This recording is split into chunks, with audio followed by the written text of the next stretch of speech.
पूज्य श्री बाबा ठाकुर दास जी ने एक बात बताई। एक ब्रह्मचारी उनकी सेवा में रहते थे, तो दो बहनें आईं, अच्छी साधक थी। उनमें से एक बहन का दर्शन दास ने भी किया है। जब लगभग वो 90-95 वर्ष की आयु की थी तब मैंने उनको देखा।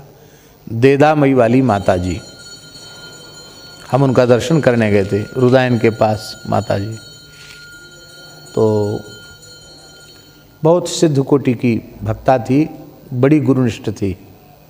उड़िया बाबा की बड़ी कृपा थी उन दोनों बहनों पर। तो वो दोनों बहनें अपने पिता माता के पास रह के साधन करती थी। बाबा से कुछ पूछने आई थी, तो बाबा, यहीं वृंदावन की बात है, तो बाबा ने इशारा किया, ब्रह्मचारी बाहर चला गया। अब ब्रह्मचारी बाहर खड़ा था और वो कुछ बात पूछी होगी, पूछ के वो चली गई। उड़िया बाबा ने बुलाया उसको पास में, बोले सेवा करते हो? तो उसने हाथ जोड़ के कहा, हाँ, आपकी कृपा से मुझे आपकी सेवा का सौभाग्य मिला है। घोर नरक जाओगे। क्या कहा? क्या कहा? उसके रोंगटे खड़े हो गए। बोले महाराज, हम इसलिए थोड़े ही आपकी सेवा करते घोर नरक जाएंगे हैं? तब किस लिए करते हो? हमको लाभ मिले इसलिए करते हैं, हमारी आध्यात्मिक उन्नति हो इसलिए करते हैं।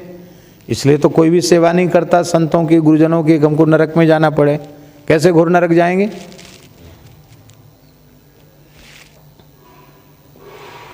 तो बाबा ने हंसकर कहा कि मैं इन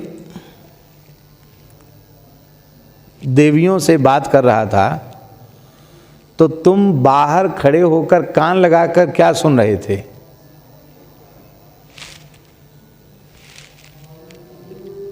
आदत होती ना, अरे आइए क्या कह रहे हैं, ये क्या कह रही है, ये क्या कह रहे हैं, कान लगा के सुन। यद्यपि कक्ष तो बंद था, क्या सुन रहे थे?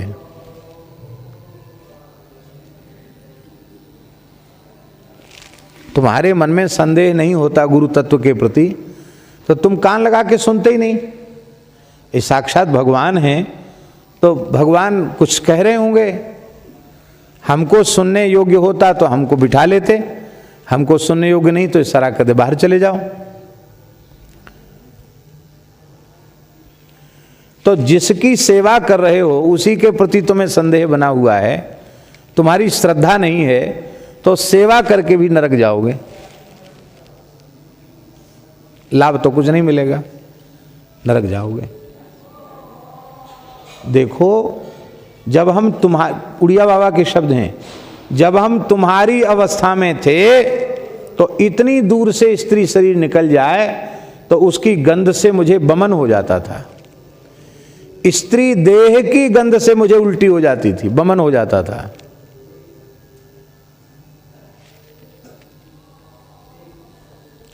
और अब जब एक परब्रह्म के अतिरिक्त स्त्री पुरुष आदि के सारे भेद ही समाप्त हो गए, तब तुम कान लगाकर सुन रहे हो कि बाबा क्या बतला रहे हैं, नरक जाओगे।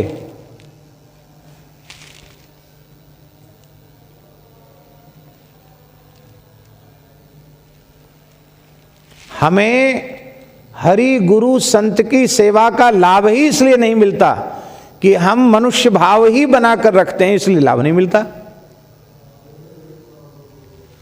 आज भगवत भाव कर लो, आज अभी इसी समय लाभ मिल जाएगा। माता पिता में भगवत भाव किया पुंडरीक भक्त ने, तो साक्षात पंढरीनाथ भगवान आज भी खड़े हैं पंढरपुर में। एक ईंट के टुकड़ा पर खड़े हैं भगवान।